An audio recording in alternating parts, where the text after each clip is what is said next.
mbote lisusu bandeko nanga bino bandeko oyangai masolo na député ya mukolo mwa lelo tolobaki ke tokolobela makambu ya Mwanda. Qu'est-ce qui se passe à Mwanda? Mwanda wana na sina lobela yango na lobela makambu ya minere na biso ya Congo. Moko ezalaka lokola mwana batu kolia bazaba mususu bazwi mafuta bapakolie na mbebo ya tika lindengwa na lobela bino na Kasai ndenge ezaleli na lobeli bino na Mwanda les dangers que je voyais na lobeli bino ndenge batu bazana lwalaba lelo nazoloba ke minere ebotaka te minere esilaka mais toujours boko découvrir na plateau oyo bandeko baza banani boko yeba bango moko bakomi lobela et puis to solo na bango mamu keto beti masolo mbote na bino mbote papa bino boza banani na lingo pesa nanu moi présentation avant que to continue. Oui, ngai monsieur de Papi Mbachi naza ressortissant et natif ya Mwanda moyo 100% ya village Liawenda. OK. Je pense que muto ako se présenter ceux qui alignent à maloba. Nini ememi bino na Kisasa awa et puis nini tindi bino boya kokutana na biso. OK, merci ndeko Eliezer. Souci na biso mingi yesi biso na Kisasa awa pona ba makambu oyo tozomona na kati na mboka na biso Mwanda. Tozana ba société pétrolière na Mwanda. Ils ont mis balai kuna, mais il n'y a rien de spécial. Des sociétés pétrolières. Des sociétés pétrolières. Nini nani. Perenco na Sosio. Ce qui te continue na domaine italien mine directement tout ça là les grands Kasai ainsi que les Katanga. Ce qui te continue au Italie hydrocarbures direct par le Congo central par le Mwanda. Mais justement ndeko Eliezer yo sala biso pasi. Pourquoi? Parce que na Kasai na Katanga à chaque fois remaniement et ça le gouvernement et bimaka et ça la toujours ceux qui bazui les grands Kasai té bazwa muta Katanga na côté ya ministère national des hydrocarbures des mines. Mais et pas na biso na Mwanda ndeko Eliezer. En aucune fois bazwa ne fils que ne Congo ou bien fils d'une ya territoire à Mwanda na tête ya ministère national ou bien na kati ya Mwanda bazwa fils d'une na a dirigé ministère des hydrocarbures. Mais en entendant, à Mwanda, tout ça, on a des sociétés pétrolières. Et ce qui est plus grave encore, c'est qu'aucun ministère des hydrocarbures, n'a qu'un ministère, aucun ne coûte même pas huissier, il y a Mwanda, même pas un Congo, il y a Congo central. N'a pas société wana. N'a pas société wana. Batu bazate. Non, n'a qu'un ministère des hydrocarbures. Okay. Parce que lorsqu'on parle des hydrocarbures, on voit direct Mwanda. On voit directement sa province, le Congo, qui est le Congo central. Mais tant qu'il y a des gars à Eliezer, ils ont ressorti ya Mbujimai. Je ne crois pas que tu sais, mais tant qu'il y a des gars dans ministère, il y a mine awa. Pour richesse na mino ya mwana. Siko nana ebisho ke na ressorti ça Mbujimai. Ba ko seka yo parce que ba ko. Mozamuluba. En général, je parle en général pour Mozamuluba. Nanza mwo so le bilanga na za ressorti ça Mwanda des problèmes té. Alors c'est ça ce qui lobby, ce qui na lobby na yo aux ressortissants ya Congo central. Les a problème té. Oui. OK, token. C'est ça oezo et ça la biso pasi et loko itinda biso non. Biso mofo to matana ki ça to yeba au juste qu'est-ce qui ne va pas? Comment Mwanda est se retrouver té? To longa na volé wana. Tozana si les deux sociétés na biso bazana ba monta moko boyi ba versaka pona ba côte riveraine et ça la $510,000 Saucir ya versaka $50,000 d'office Saucir mbongo na ye ezalaka direct viré na compte ya communauté oyo géraka ngo oyo babengi Cocodem tout ça là ba projet te direct ezalaka viré kuna mais la société Perenco pour lui azana $460,000 par année oyo apesaka na oyo normalement est prévu pour la communauté. Mais le même Perenco wana yemoko amisala juge parti. Yemoko gérera kambongo wana $460,000 wana yemoko pe imposaka ba projet ndeko eleze. Donc mbongo eza prévu pour na kopesa bino bana mwanda yemoko sikoyo ndakoloba ke te mbongo oyo nakosomba nzungu oyo nakosomba makala sans tenir compte ya ba besoin na bino. Ya ba besoin na biso. Ouais. En plus na ba marché wana ceux qui va proposer par exemple l'école bango moko pe na kati ya Perenco baza déjà na batu na bango ba entrepreneur na bango bakozo ba entrepreneur na bango nde bakoya ko exécuter ba marché wana mais biso moko bana mboka ata ozana nini na yo entrepreneuriat bakopesa uti. Et ce sont les mêmes problèmes ils ont les cas même na ba embauche. Toujours il y a des importations de main-d'œuvre. Au lieu de avoir main d'œuvre locale, on refuse pas, nous tous nous sommes des Congolais. On refuse pas.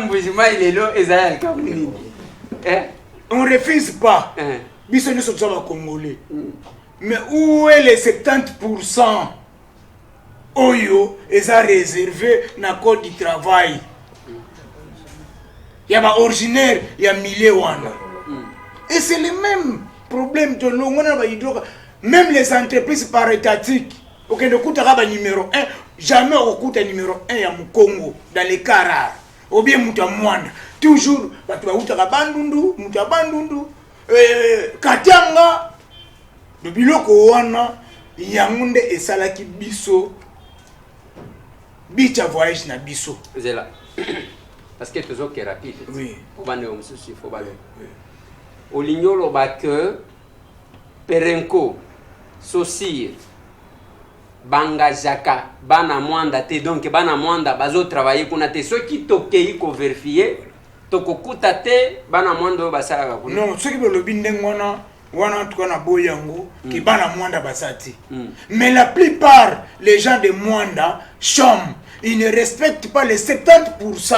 Est-ce que Bango va causer batu nyonso ou bien non, on ne peut pas prendre tout le monde. Oui. Prenez exemple. Il y a quand même Bana Mwanda baza engagé à quel pourcentage na Perenco pena.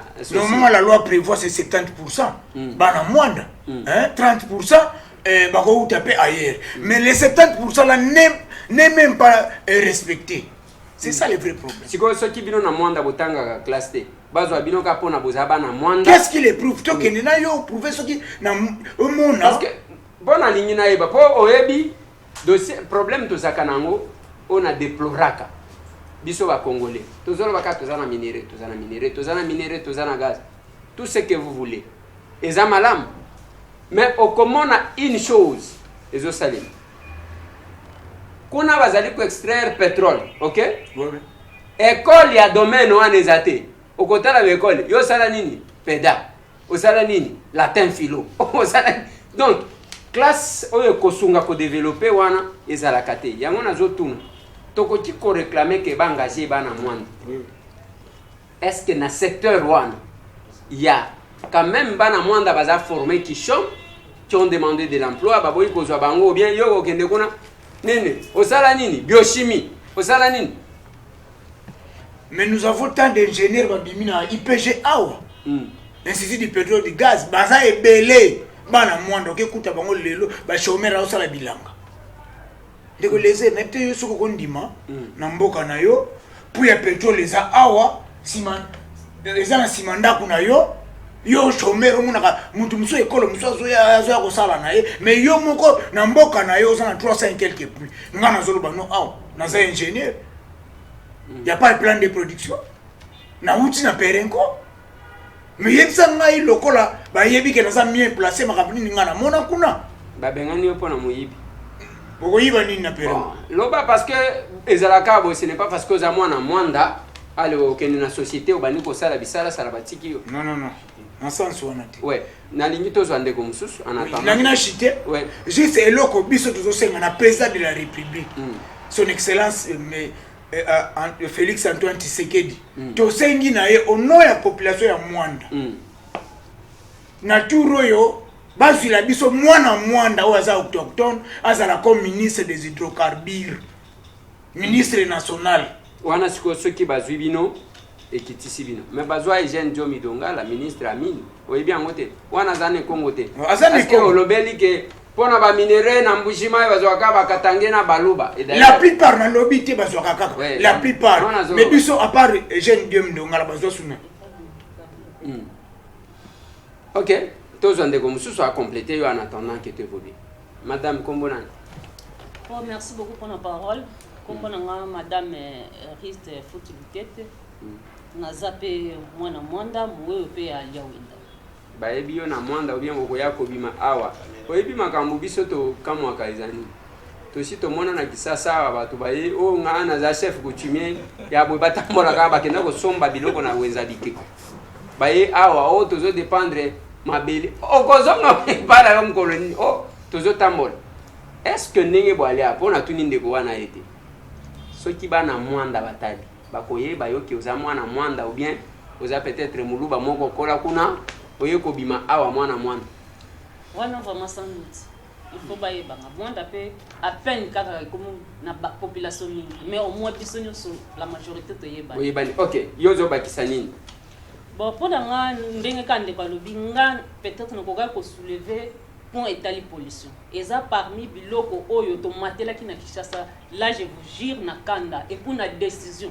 lokwa to yebaki ke na sommet na biso ba continue biso baza bato bazolia kambonga pollution comment biso to vandi atoza polier tozo kufa petit fait bango ba melaka ba champagne balia ka ba shawarma na ba mbongo oyo biso en tout cas to yaki na décision que lokwa tozo kende soki to yokani malamu te tozo effacer bango to changer comité mususu bon yaki au moins toza batu to koma ki to vanda ki ensemble to bandi ko réfléchir na bango ensemble mais eloko kamusi biso eza na makambo mususu biso nde tozo apprendre bango basa circuit na koyoka makambo wana et ba certifier biso to pesi bino nzela bokende place nyonso bo luka sis bo moni ba frère bo funda ata ko funda là on a vite compris que quelque part communication exacte et puis quelque part bango bazo yeba pe makambo mususu parce que biso nde tozo apporter bango. Après tozongi muke na sima on a constaté que toza même na ndeko na biso moko oya biso kuna ba mugo ya yaki juste pour déposer entreprise moko net ya sous-traitance pour na makambo ka tali pollution ya clairement mais azalaki combattre jusqu'à niveau que la société zoye bisaye que pollution exacte et là on est comme ça qui biso parce que nulle part dans monde place bazo extrait pétrole bolo ba que pollution exacte parce que extraction ya pétrole les a accompagné directement la pollution même quand on a États-Unis pays développés ba s'engager pour na lutter pour que pollution ezala mingi te mais au moins même à 10% ko kuta mo ezali à combien na biso la pays na biso Afrique bolo ba que pollution exacte mais de vie pe biso na miso malgré toza ba sperte tozo mona yango okende na mai oya na mabele oya na likolo bien sûr eza matière moko chimique oh il faut ba chimiste ba développer yango poto yeba yango mais au moins na miso ko mona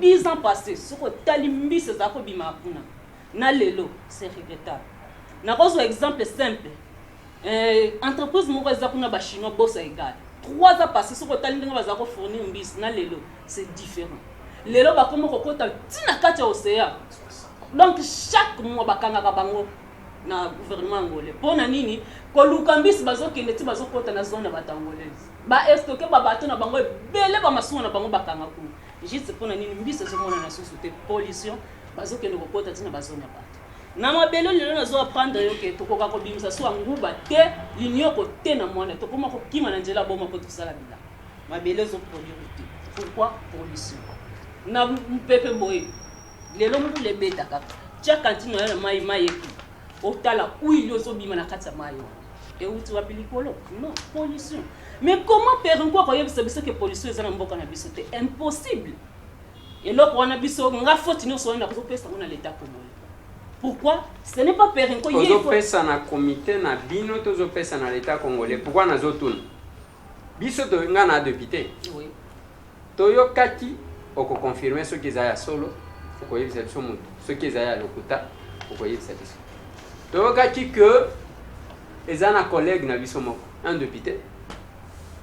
Akendaki kuna alobi a déclaré devant Batuke mbongo na bino ebimaka tokabolaka yango eza ya solo to ya loko. Oui, voilà, c'est vrai. Siko tango zoloba l'état congolais à travers bao bakabolaka balingi ko bongisa kuna te ou bien ça rapport avec quoi tango zoloba responsabilité parce que bo utaki mwana boye a ke ba président na bino ya association na bino ali wayo ali oyo bango nde bato bakoliaka mbongo bokomi awa ete bango te ok l'état de azolia mais eloko wana ya que il y a eu quand même quelqu'un qui a déclaré que mbongo ebimaka bakabolaka ya solo to ya lokuta ce qui a solo neni nozozongi sa responsabilité na l'état. Ok na tuna wana lobi oyo député alobaki ezalaki mbongo ya rétrocession.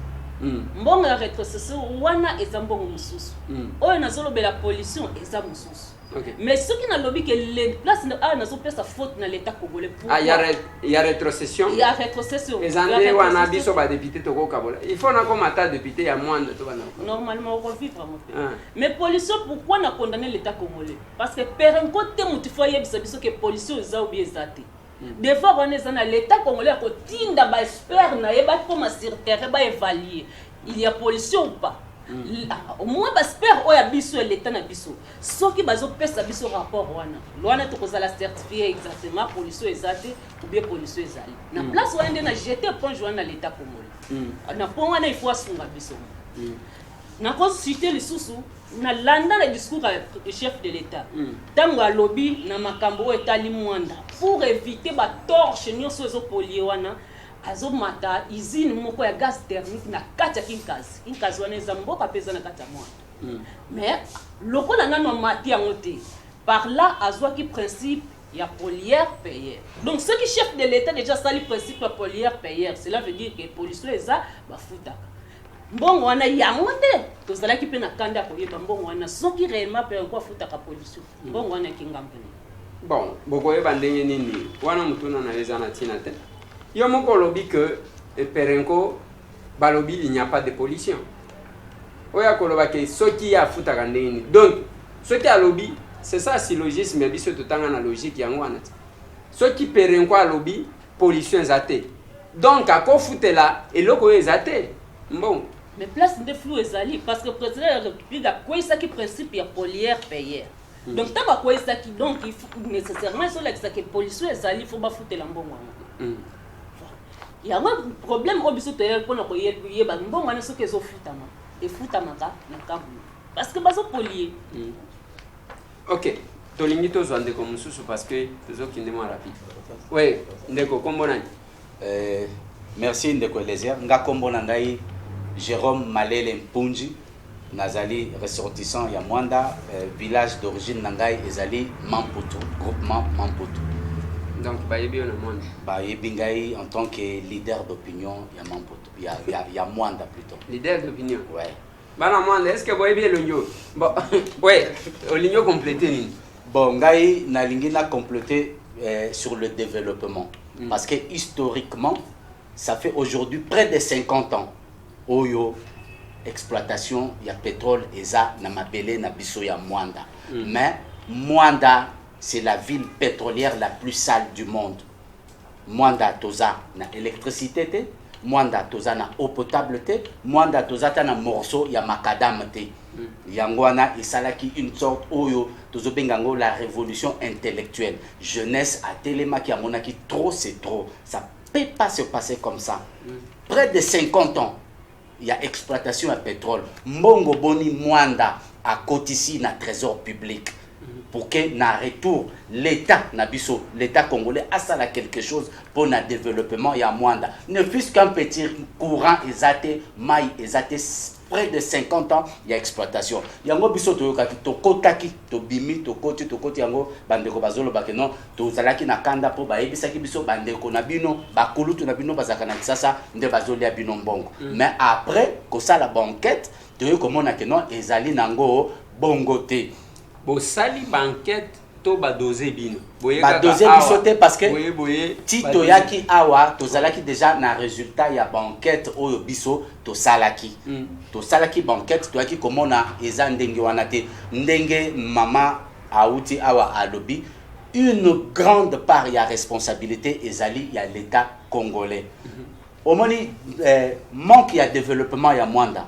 Lelo oyo tozoloba soki obengi na Mwanda otuni oka insécurité ekomi makasi na Mwanda. Pourquoi? Parce que ma foyer ya molili eza ebele na Mwanda. D'où ba malfaiteur bazali coopérer na bango, surtout que la police na biso ndeko Eliezer, la police na biso ata jeep aza nangote. Et pourtant Mwanda compte aujourd'hui environ 250 000 habitants. Mais même effectif il y a la police, ceux qui ont commis à 300 policiers na Mwanda na ndimité.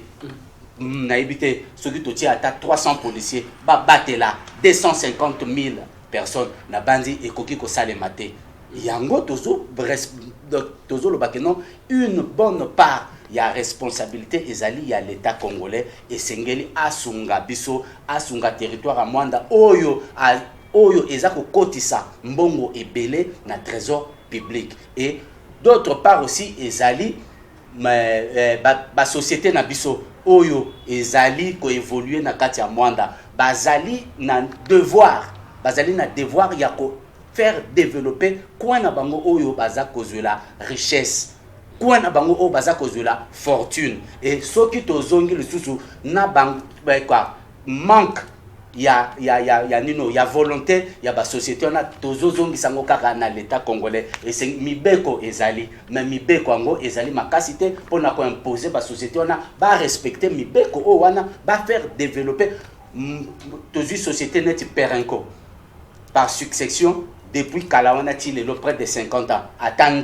atandako immeuble mon côté au perenko de kena Mwanda ba relaxa au perenko atonga ki o baza bisika o bango baza ko évoluer ska basa na ba base na bango ezali bandako ya batol ya nino ba benga préfabriqué ba conteneur donc lobby ceux qui pétrole et sili na Mwanda ba longoli ba conteneur na bango ba kei biso banana biso ba koko na biso ba kotikala ndenge nini zelena no place olinyo loba que les deux sociétés que ça soit Perenco que ça soit Sosir ata mon côté tonga même bureau na ye mon côté ya ko vanda banda kuna ye ko tonga quand même de Eliezer na lobby Perenco parce que Sosir asala yango Sosir azana kan mobimba o ya tonga on a ba travailleur na ye mais Perenco aza na elo comme côté à part ba conteneur na ye ozo servir ye ba bureau oui bambongo ye a pesaka a retrocédaka bien que bolobi bazoka bol ouais ou bien zo sala ouais nazo confirmé dernièrement ndenge mama lobaki député mokaza élu na Mwanda kuna alekaki na public na radio élu na Mwanda bien mwana Mwanda azali mwana Mwanda te azali ndeko ayaki ko vanda na Mwanda ba élu rien na Mwanda parce que aza originaire ya Bandundu c'est l'honorable Midi natangi comme honorable Midi to votaki ayaki na discours ayaki nango ba to apesaki confiance to votaki et yende dernièrement alekaki na radio alobi mokolo mususu nga na vandi ba bengi nga na téléphone yaka matadi na kende matadi enveloppe $5,000 na enveloppe na yeba kitina na ngote na tuni ozani o mbongo ya rétrocession donc mbongo ya rétrocession ezali exactement ezali siko au lieu et développer Mwanda mais bato o bazo chang mais un député salaire naie eza ebele déjà mais ba pauvre maman nous tozana no bato na ba village kuna oyo mbongo wana sengeli esunga bazo kufa même ata aspirine azana ngote mais député bozo bakisela yesusu mbongo likolo mbongo oyo sengela ki population a bénéficier nango donc ce qui n'a qui bien Perenco ça fait combien d'années azana na Mwanda ça fait 20 ans 20 ans ouais atako tonga bandaku ya malonga azana kolobate ndeko Eliezer kolobate ya malonga atonga ndako te d'abord base o yazali wana à la succession ya Chevron parce qu'à l'époque c'était Chevron l'air Chevron a tekele ba parier a ko hérité donc ezali bandako préfabriqué ba conteneur donc ce qui a lobby lelo na kangi bisaka na ngambro na lingi na ngasusu ko évoluer na Mwanda te alongoli ba conteneur na ye akewana terrain etikali vide. OK. Une question avant que nous en dégomme. Société mi balé oyo Parce que normalement, selon la loi, il fallait qu'il place one batonga ba hôpitaux, batonga ba école pour na bana. Bon, ba ko type ko bongisa ko ça m'étonne que même académie ezate. Batonga quand même ba école na ba hôpitaux. Bon, ba hôpitaux na ba école ba tongi yango na mbongo o ya biso population. Parce que ndenge bandeko ba uti ko expliquer toza na cagnotte moko ya $460,000 o le perenco par pesaka. Donc yango ezali po na ko salisa biso population po na ko salisa biso banini ba tongi ba école na ba village ba dispensaire banini, mais impact ya mbongo oyo wana pendant plusieurs années en tout cas na miso bato moyen emonana ezate. Parce que mbongo oyo na bandi musala o mbongo na parce que ça fait déjà 1 demi-million chaque année mwanda ezwaka 1 demi-million ce qui to sali yango 20 ans ou plus de 20 ans na bandi soko ke na mwanda to relaxa OK non et sali boy parce que 1 demi-million eza muke meze epele mais impact visible penza ya mbongo wana ya demi-million chaque année ezalité ezate.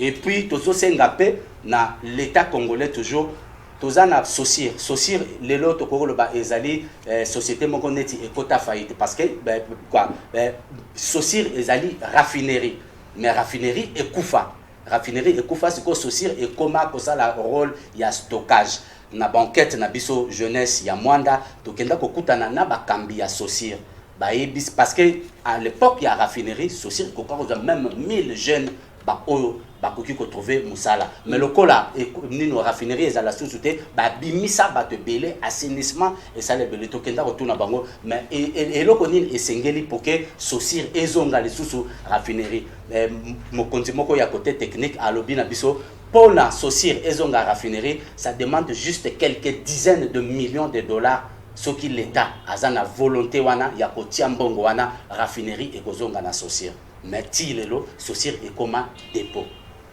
OK. Nalingi tozwa ndeko mususu. Windeko kombo nani? Merci Ndeko Lézère. Kombo nanga Goki Atonga, originaire de Mwanda village. Ndeko Lézère. Mwanda village to Mwanda ville. Mwanda village. Ezaka na Mwanda ville. Ezaka na Mwanda mboka Mwanda village do eza na kati ya Mwanda. OK. Voilà. Nous sommes originaires de Mwanda village. Donc, kuya yonde vrai. Vraiment. Ndeko Lézère. Le banane. Ndeko wana. Mais biso ndio tout ça. Bakobundisa yo. Bakobundisa te. Tango bozonga ngana usala la bino okolana kama mituna na ngayo. Bakobundisa te. Et puis tango bobima yo ni ngaji bomimondisa ne. Yebisangana avant que on réponde. Avant on réponde. Nazo mona bazoloba ali oyo Asbel Alliance oyo bar jeunesse. Et puis bakomi wana nje yo la mukuna tebuka ngomo ezakolo badi ezakolo oyo ayebi jikongo te obo cheli ngai yo ayebi ezala bona munoko nini mutu nyonso ezala munoko nini naki woyo munoko na biso naki woyo ouais yo yebi ki woyo te na batendenge bifika nyonso zela na ta je viens que la tebuka moyo place le kili kuna tebukalanga nalingana lo bukanga lonzo. OK donc Ndeko Lézère expliquer nganani place nyonso le kili makanisi souvenir aux souvenir aux souvenir soko le kana moi aux souvenir na moi. OK lobakas Ndeko Lézère en plus na onyo su bandeko ba lobby.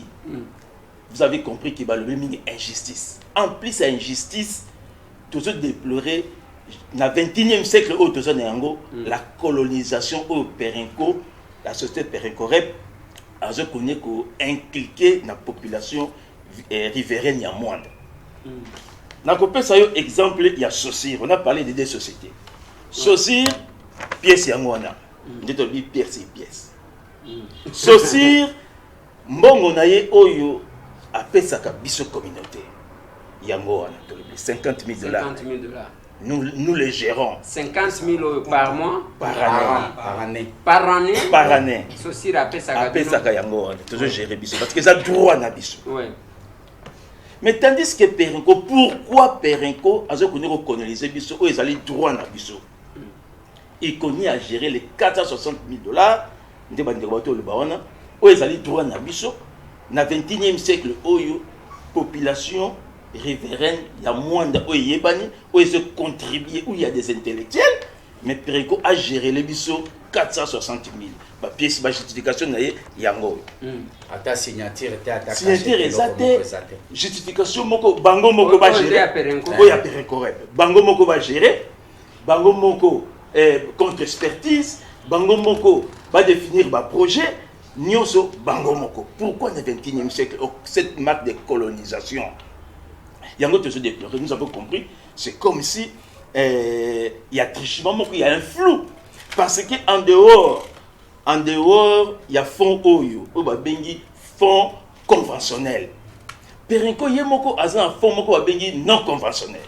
Oyo ndenge auto le bana tantôt que Perenco en tant que société azan va devoir ya ko sala. Mais vous verrez à moi si vous descendez à Mwanda, au Kokuta na Mwanda, la réalisation des hôpitaux, des dispensaires, vous trouverez réalisé par Perenco, financé par Perenco. Vous avez ce devoir en principe, il faut une enveloppe na fonds non conventionnel. Mais ces mêmes réalisations, au Kokuta justifiées dans fonds conventionnels. Où ils allaient 60 000 $. Alors où sont les devoirs à Perenco n'a qu'à citer à moi. Parce qu'en tant que société, il doit réaliser, créer, quand on va à l'hôpital, quand on va à l'école, tout le monde a ceux qui vont quitter dans le monde, au coup d'ango, Ezali, financé par Perenco. Mais pourquoi ces justifications au coup d'ango ce soir? Pourquoi dans le 21e siècle, Bissomoko, tu peux gérer Mbongo na Bissoté, vous allez trouver na Bisso, Ndenge, tu gérer comme Mbongo, il y a Perenco. Il y a des associés, pardon. C'est là, papa. Omoni soki ozana mwana na yo azamuke hein nano ayebi likambo te makambo nyonso kosalela ye na 20 insulte oh on est comme insulte na 21e siècle ouais mais soki bamoni ke boza capable et puis bino bozo kosanga moni bandeko baleka tia bazolo Perenco a reversé bino na papier oyo balobi boyi basali nzela ya frontière route de dessert agricole oyo ya village Malongo. Boyebi angoto boyebi te. Assistance et amélioration des desserts en électricité. Boko sakia ke mwanda courant ezate. Dans les villages d'ailleurs awa kutu bazo kende ko tia courant na bamboka. Balobi boyi appui à la régie des eaux pour fonctionner pour le fonctionnement ya château d'eau réhabilité. Mai bozanango et puis relance agricole dans les interlandes de monde. Donc, ce qui est comme une rubrique, beaucoup de gens qui ont courant, courant, bazo chango tina bamboka, bolobi makamwanzela nzela yangoyo, bazo sala, et puis régie des yeux. Pour la nini koya ko sabatu. Yango bazo mona bino. Est-ce que dès que les airs au soulier peut pour mourir malam? Ouais. Est-ce que ils ont devoir à Perenco ya kozwa mbongo o ya biso pour réaliser wana? Bongo devoir non. Mbongo ya biso c'est ya biso. Est-ce que biso ezaki projet primordial pour na biso? Non. Perenco azana fond na ye a Jiraka. Azana fond na ye et puis soko kiti au talinzela eza priorité pour na biso mais talinzela o a le 120 000 $. Qui était talango. Voilà pourquoi tu es pas na yo parce que tu es que yo côté kuna ezalaka mona meso. Tu ko inviter au kita au talinzela wana. O bazolo bana o eza priorité pour na biso te. Kita au talinzela o ba le 120 000 $. Okokamo. Nous avons compris pourquoi Perenco a flouaka biso atikala na gestion ya fonds o ya biso. C'est pour justifier fonds non conventionnels o yaye o eza enveloppe d'environ 2 millions de $. Perenco a une enveloppe de fonds non conventionnels où ils ont prévu dans la société na budget na ye pour ça la makambo. Au cours de la justification, il y a fonds non conventionnels, bakobimisation sur eux, ils ont devoir na ye non conventionnel, ils ont conventionnalité. Ce qui doit gérer est-ce que ça priorité? Et puis basala nzela mususu yango. Est-ce que talibiso? Nzela mususu ya kitona. Je crois kotambola nini soki bolingi banzela. Non, kenda ba vérifier yango toye pa na yo. Kitona yango. Yango toye pa na yo. Po toyebi ke yo toye pa na yo, po toyebi ke yo soko kiti ko landela nyos tozoloba. qui mon ameso. Donc, Il y a une commission. Il faut qu'il t'en amende. Il y a un il faut qu'il t'en amende. Ok, des talents là au bazo lobela. Il y a 120 000 $. Il y a 120 000 $. Ok, des talents les gamba lobi les gamba maille. Ok, des talents. Baliana bango mbongo basali neno. Enveloppe na bango, il y a 2 millions de $. Il y a fonds non conventionnels. Et ça la canine. Quelles sont les œuvres réalisées dans l'enveloppe où il y a bango, où il y a 3. Il y a société oignon et exploité dans site donné. Quels sont les droits? Parce que 2 millions, ils doivent réaliser des choses. Ils doivent réaliser des choses. Alors, au coup de Nyon, se va réaliser, financé par Perenco. Les mêmes financés par Perenco, vous les retrouvez encore ici. Non, mais, ah ouais. Hein, papa, on a libéré. Oui. Donc, on a eu ici. Bazo s'occuper n'a même pour l'éducation. Bien sûr. Balobia que Bazali ko formé par cadre par bourse. Non, bon, on a biso. Bazali Bazo sale là-bas na ban na école. Achèvement construction latrine au lycée Boutete Yambo. Boutete Yambo. Ndegolese. Boutete Yambo. Ndegolese. Ouais. Mais côté ça ils ont fond et belé. Ils ont fond et belé. Oui, mais yo kolanda o Yabino d'abord. Mais pourquoi mbongo oyabiso? Oui, bana oyabiso. OK. Mais yemoko. Petit kabiso te gérer mbongo oyabiso moko. D'abord député Nabino. Bon, je suis député, je suis désolé de revenir sur ça. Je pense que ça ne va pas paraître comme une provocation. D'abord, bino moko boye awa que élu na bino moko alobi ke bako kabola kambongo.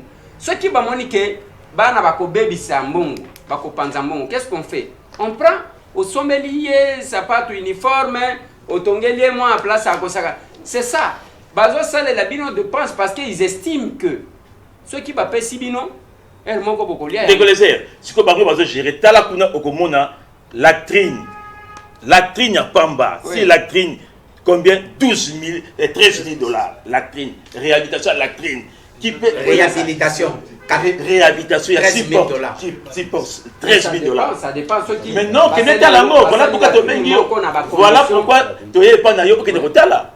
Ok, le Rotala, mais il y a mis sur Rokitayo. Latrine non moderne. Il y a donc normal comme ça. Il y a 20 000, il y a Tombo qui est de Rotala. 13 600 $. Qui est de Rotala. Quand on a été réhabilité, juste que tu as 13 000. Donc, ils savent pourquoi. Ils savent pourquoi. Latrine, qui est de latrine, il y a 13 000 $. Qui est de 120 000 $. Mais qui est de mais jusqu'à quand nous devons être connectés comme ça entre il y a des intellectuels dans le 20e siècle? Ok, voilà. Oui, ndeko yo komona nous compléter parce que l'émission a vu ici là. Bonjour honorable Léger, Gai Naza monsieur Chancy Lelo Mavubuka, Naza mwana ya Mwanda, Nazali Muoyo ya Mwanda, awa na Kinshasa Naza président ya Mwanda Forever oyesangisi bana Mwanda nyoso ko bazo vivre na mboka Kinshasa. Esalinga pasi ko yoka koloba ke non biso na Mwanda ba intellectuel bazate to na Mwanda batamayele bazate. Je crois na structure na biso awa tozana répertoire oyo ezo représenter misala nyoso oyo bana Mwanda na ba niveau d'études oyo batangi ezala na niveau international pe na niveau national. Oui. Tozana ba pilote oza ba oyo tozana ba médecin, tozana ba ingénieur comme moi qui vous parle naza ingénieur pétrochimiste et énergie renouvelable oyo itali ba panneau solaire.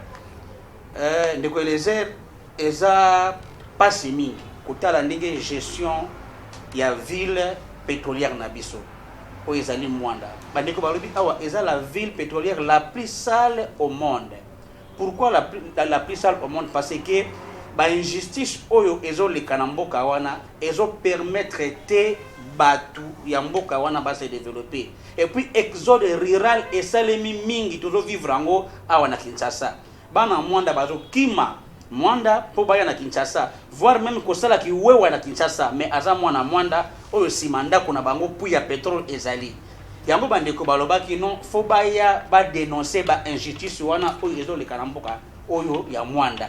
Raison pour laquelle bari komona toye awa babaye bakutika na Kinshasa awa tokuti président na biso national ya Ali oyo oyo ezali alliance ya ba oyo tant que toza ba autochtone ya Mwanda.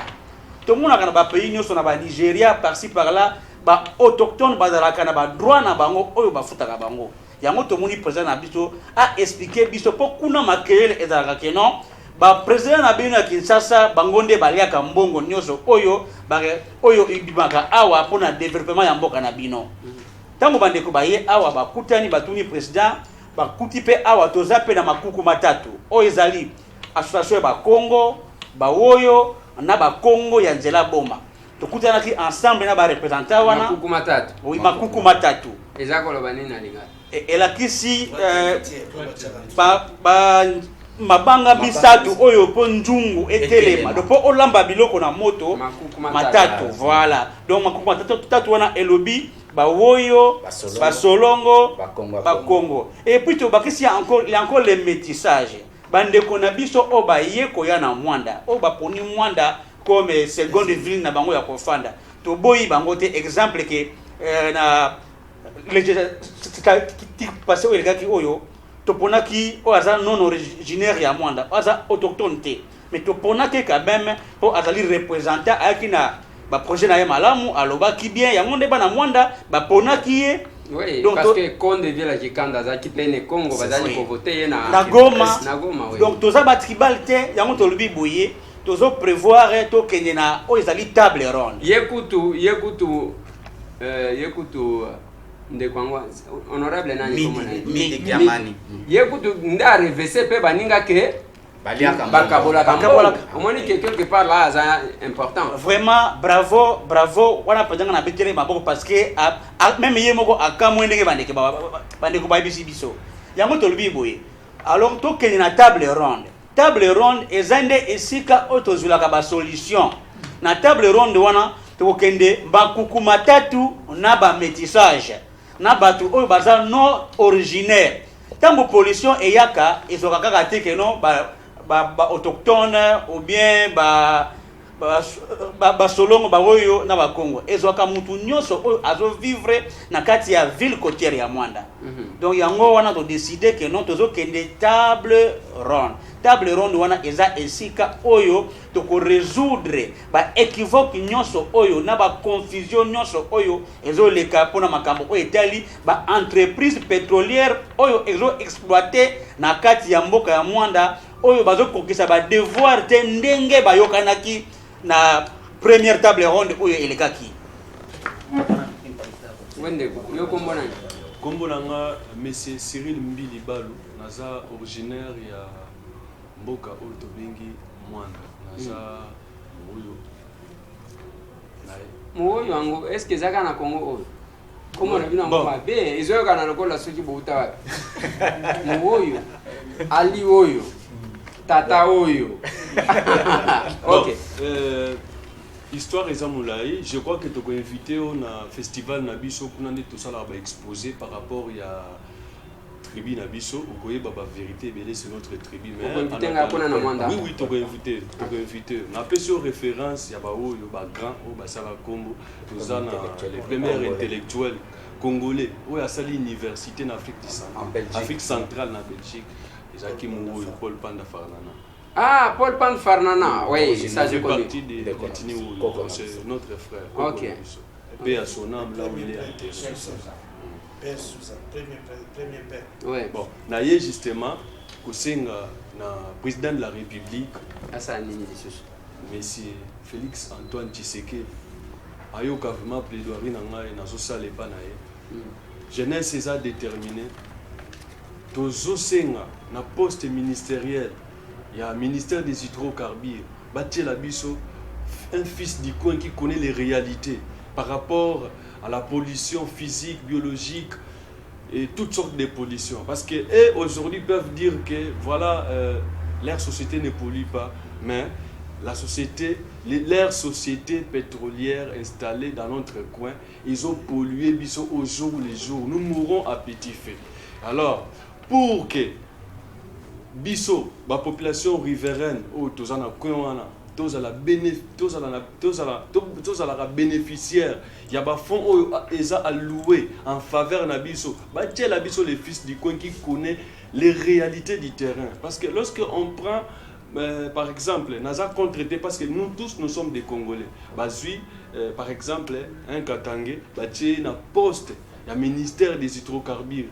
Akoye Batie, parce que sur Totali, dans la République démocratique du Congo, les bassins Oyo, ils sont palpables, c'est les bassins des littorales. C'est là où le pétrole est exploité. Bien que les bassins Moussou Ezali, où ils regorgeaient le pétrole, mais Oyo, ils ont produit, Oyo, ils ont côté on a trésor public, ils ont bassins des littorales. Na Sengi, vraiment na ba autorité ba yo kamawa ya population oyo mwandaise oyo baza polio au jour le jour gaz bazo tumba na torchère bazuika sortir gaz babimisi bazo tumba ezo polluer batu bazo kufa monsieur le président de la république ozolanda émission ya honorable Ndeko Lézer Koni na kombo Ndeko Lézer yoka vraiment plaidoirie au nazo sala tela biso un fils du coin na tête du ministère des hydrocarbures.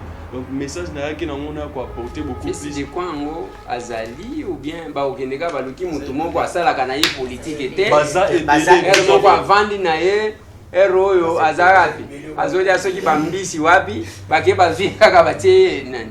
Bon nakopesa exemple ya kombote soki ba fouiller kaka na gouvernement o ya union sacrée ba ko trouver ba tête na biso ya mwanda bazali ba opi bazo senga ngo bazawana monsieur le président de la république na mwanda bozaka na bikolo bon na para ba oyo ezaka na ba bon na mwanda nous avons 3 tribus nous avons les Asolongo les Bakongo de Nzela Boma na biso ya secteur de la mer ba oyo tout ça donc océan donc partie à océan ba oyo nde ba oyo ba récupérer partie où il y a océan il y a beaucoup plus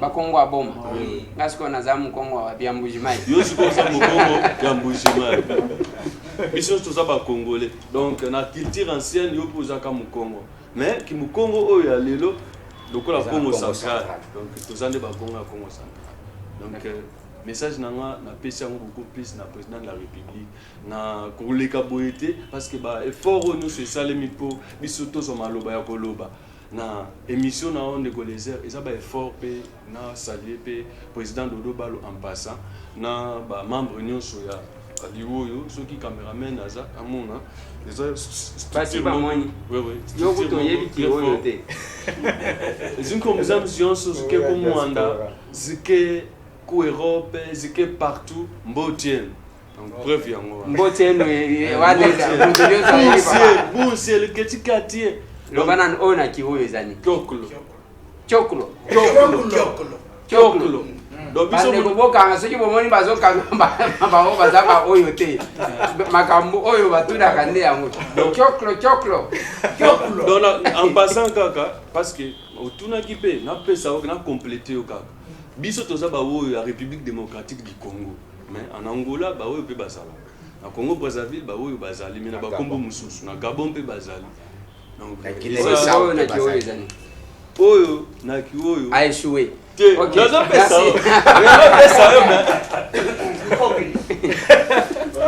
oye bibenge bo échoué isiko mtemezo beta yo na obede wa si le Sénat secrétaire général 2 minutes kaka vous avez soutenté parce que aussi to débordé na ngona biso yo za secrétaire général ya Ali Oyo c'est ça oui c'est ça Ali Oyo alliance de Oyo Ali Oyo de Oyo ah papa oh nezi balobaka chitunga Ali Oyo ok ozana moi liloba nino kopesa en termes de conclusion parce que on a préféré aussi ça. Voilà, merci honorable Ndeko Lézer ndega ezalaka soki lelo to arrivé awa que jeunesse elongwa mwanda jeunesse oyo elongwa mwanda eya awa eza suite ya ba émission ebele to et révolté bango bamonaka bayokaka mais kuna ba information pe oyo bazwaka sur terrain par rapport à ba émission to salaka et convergeaka te donc bazana raison ya koyako ils sont venus manifester leur ras-le-bol et pas na biso batuto konzaka Ali Oyo dans le sens que kuna bayebisaka bango na batoyo les quelques collaborateurs ya Périn Correct ba manipulaka ba makambo kuna bayebisaka bango que mbongo oyo bango bazo déclarer wana bato balia kango biso bato dirija kango biso bato dirija awa na Kinshasa parce que comité national ezali awa na Kinshasa mais heureusement pour eux baye basali bamene banquette na ndenge na bango basonde na ndenge bato baoti mwanda bakomene banquette bakokota na bureau ni non c'est-à-dire ndenge baye boy baza loger na hôtel baza loger na ndako mutute baza na temps ya retour na un tel basoko sala ba déplacement na ndenge na bango baza na ba information o bazo ba information musu baza na ngona biso to dijara to ebite sala musapi boye ke otikala kolia ta mbongo na sali musapi boye biso toza ba oyo to jiraka te mais ceux qui na sali musapi boye c'est que na giré ceux qui si na lia un franc ya corruption ya perenco o na mbongo pollution o na mbongo nini na kufa na lobby yango na ya société olia kama ya société pe na lia kate biso mbongo biso to yebeli mbongo za ko na communauté OK ndeko Eliezer to yebi émission impact ya émission oyo to yebi yango tant to bengisa yo to bengisa yo pambate nous sommes ici to profiter na ral bol ya bandeko na biso poto loba tozo senga ka ndenge ndeko autu ko loba awe ya liboso président de la République ça fait combien de temps biso to kozelaka ministre ya hydrocarbures na kala babanda ko avancer que peuple oyo atanga te mais to tangeli le premier intellectuel bando ko sabiso que Thomas Kanza c'est faux histoire ezaki biaisé le premier intellectuel congolais azali Muwoyo Paul Panda Farnana bande ko na biso bakimbangiste ndeko Eliezer bayebi parce que muta sofaka kimbangu na condamnation de mort ezali Paul Panda azalaki na conférence na Allemagne akomaki mukanda po babikisa Simon Kimbangu c'est grâce na ye que Simon Kimbangu leba bomele awa bakokai suko boma ete bakondana ke a perpétuité batu ba bomba ka information te e ndenge na zolo baboye soki fumu mbanza na kamba zolanda ayebi histoire wana mais nous sommes un peuple ignoré ndeko Eliezer civilisation ekota na Congo ekotela na est te na barabe te civilisation ekotela kana ba oyo na banana civilisation ekota kana donc nous ne sommes pas un petit peuple qu'on peut ignorer ndeko Eliezer pétrole oyo to yebi yo zo benga ngo civilisation bande ko mususo kyoke na ba église de noir nyonso balobi ke mabe kotela kande na nzela wana nzinga nkunde mtu atekaka po ayambaka ba mais ndeko Eliezer de la même manière lisumu yaka na mwasi kobika pe yela na mwasi ndenge bible lobi na biso na ebite soki na kosi na ibaki te ke ozaka pasteur voilà ndeko Eliezer biso to sengi na président de la République to lingi to sengi pe na nazo profiter na présenter ba félicitations na premier ministre oyo président de la République a auto ko signer ordonnance na ye ndeko Jean-Michel Sama Lukonde Kenge sala biso plaisir ndeko Eliezer est-ce que yebi ke biso pe ndenge kaka ba osana na est biso to comprendre je nzoka na est ceux qui balingi ba répondre ni ba yoka bango basala ka mobulu mais webi ke ya biso mobulu so to sale koleka biso to lingaka biso to za bato kimia to za bato ya kimia révolte ezala malamu te bokotinda bato basala mabe. Monsieur le président de la République, monsieur le premier ministre, pensez à nous, pensez à nos frères. Na hydrocarbures, il n'y a personne, aucun Muwoyo qui est même un directeur là-bas, Tozate. Toutes les sociétés qui sont en Mwanda, Toza na bisote. Donc Muwoyo, c'est-à-dire il y a lié Sakaka Mboka. Nous contribuons à 18% na budget à l'État, mais Bisomoko en retour et l'autre côté, Tozoku Fanzala. Biso il faut te proposer et il faut te protéger main d'œuvre na biso. Ba jeune na biso bazali. Ba jeune bazali sous na Mwanda te pourquoi? Parce que ata aye awa atangi classe. Azongi na Mwanda akozwa musala te. Nous vivons de l'importation de la main d'œuvre.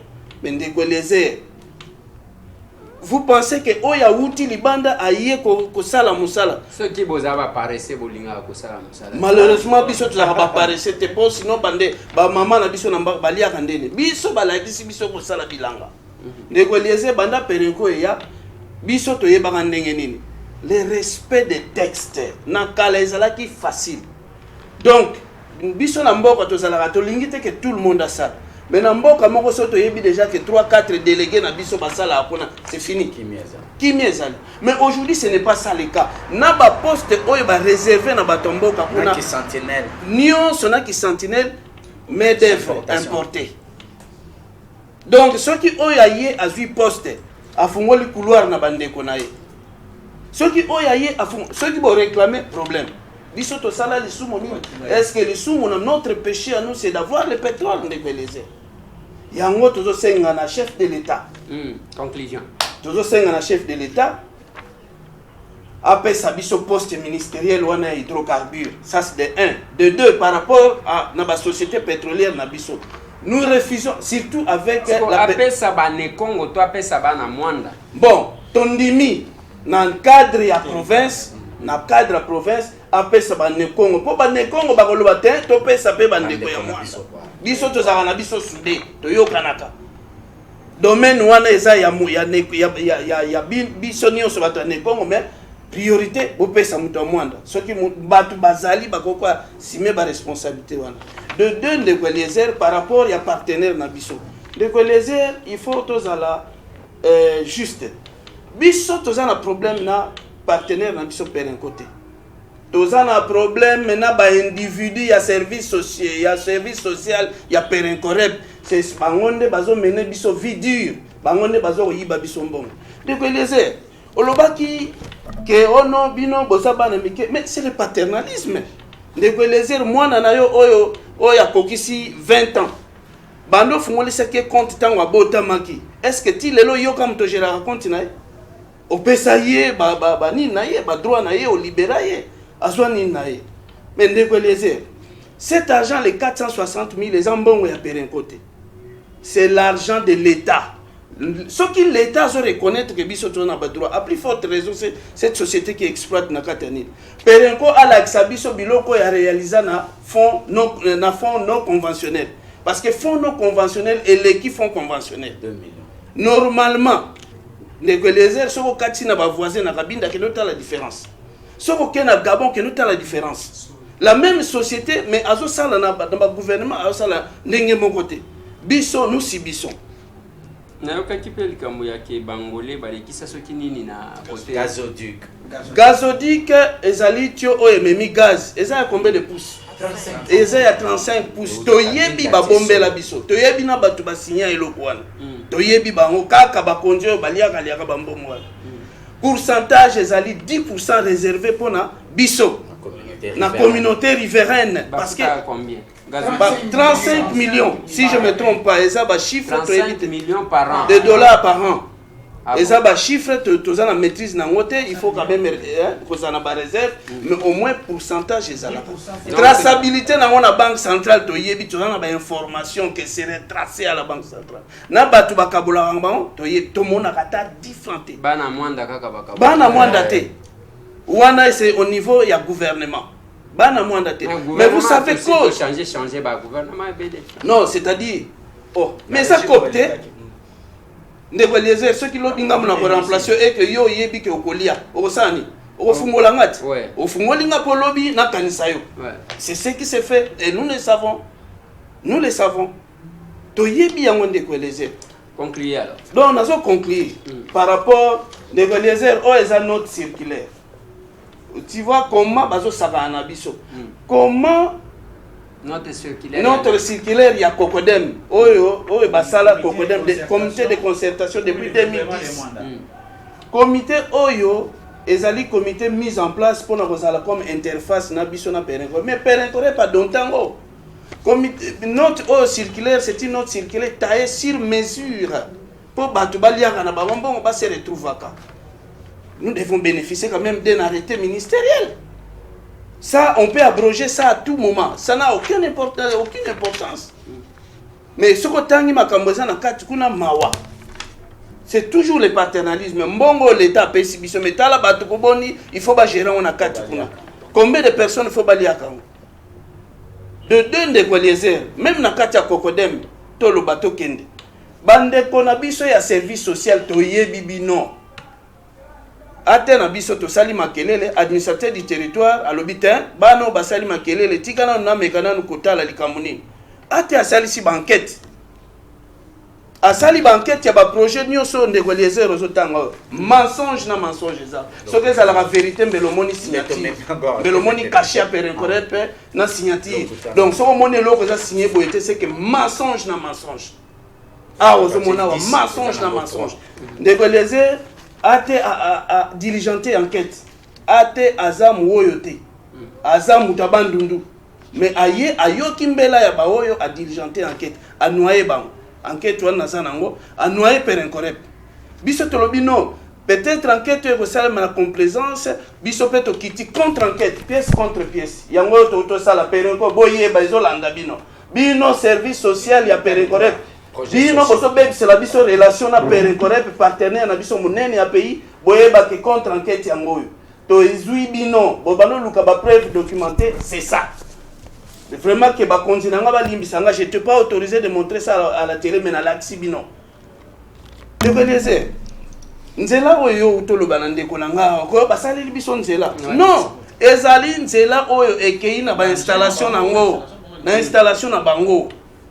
Ezali nzela te ke d'abord ezali nzela dessert agricole te parce que mboko bango bazolobela wana epesaka biso eloko te nzela désenclavement ya village malongo eza mensonge basalaka manioko kuna te batekaka eloko o manioko euti na malongo o tomate euti na malongo mensonge nzela oyo ememi biso na frontière wana donc eza nzela ndenge nini nzela ekende boye keti na bapui na bango mais ndenge ni foto lia mbongo balobi lokola mboko eza awa to kotela bango kaka ba contourner wana na terre bati ba contourner wana ali ba kosi ko memango tina frontière na kati ya mboka basale loko te mabele zate bakesa la biso bourbier moko eza na ba komisi nzela tina malongo wana ndeko Eliezer frontière kanga kala bongo na kitona nzela muso basali eza kitona nzela ya kitona 1 km na linko cha commentaire wana te parce que na moni quand même basala ki en terre bâti mais montant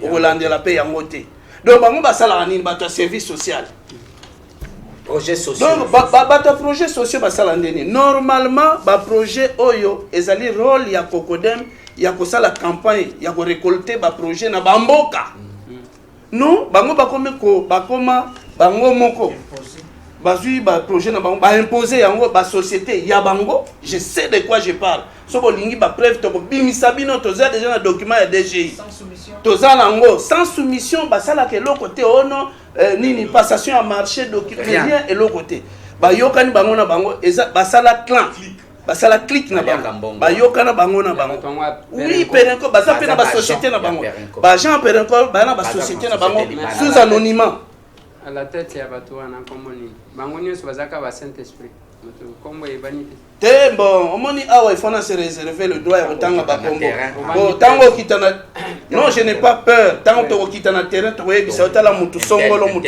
comme ça au confronter biso. D'accord, merci. Voilà. Moi je me battais tout ce temps dans lobby bane Congo babosani bango plusieurs années tozo sentir paix te ke mutu moko azakuna soki andenge nini. Ceux qui les chefs de l'État, tu vas peut-être nous écouter, Félix Antoine Tshisekedi Tshilombo, na premier ministre nae Jean-Michel Samalukonde Kenge, Bako Kanisa quand même c'est bien. Et aussi on peut tester. Dans l'obité parce que ceux qui bazuka kane Congo va pêcher qu'un ministère et à hydrocarbures, ça ne suffit pas. Moi je demande plus que ça. Pourrait, ça c'est ma demande, mais c'est un moment parce qu'on ne doit pas oublier un coin à pays. Parce que ezaka que ce qui est na grande province au tobengi ya Léo Kinshasa Bandundu ba plus malin bazina ba. Cette fois-ci on peut quand même chercher quelque chose de bien, mais entre-temps hydrocarbures bane Congo balobi bana mwanda balobi ba pesa biso batala nanu ndenge to komemela yango. Et ce qu'ils ont déploré balobi même muto atoshonaka na ministère à hydrocarbures okota jamais mwana mwanda za kuna te bisika ngo hydrocarbure ngo ezobeta mamaso et puis na loba na bino ba gaz oyo bayaka to monika ba recho ebinyao recho gaz tout ce que nous voyons ici on ne veut pas exploiter ça ba to ba vandela ba 10% kuna ke bazo brûler yango on peut aussi exploiter ce secteur là Rwanda bazali ko exploiter côté na bango akike bangolé pe bazali ko exploiter mais makambo ya bambongo to yeko yoka o c'est compliqué quand même. Voilà, tokoya mwanda. Oya mwanda si l'invitation na mwanda ke nazoya. Oyebisa bana mwanda ke ozoya même 5 fois. Po turo to memo na jipoy. Po yolo ba bosolo. Nazoya na mwanda. Après tokoya na image ya état nini ya mwanda.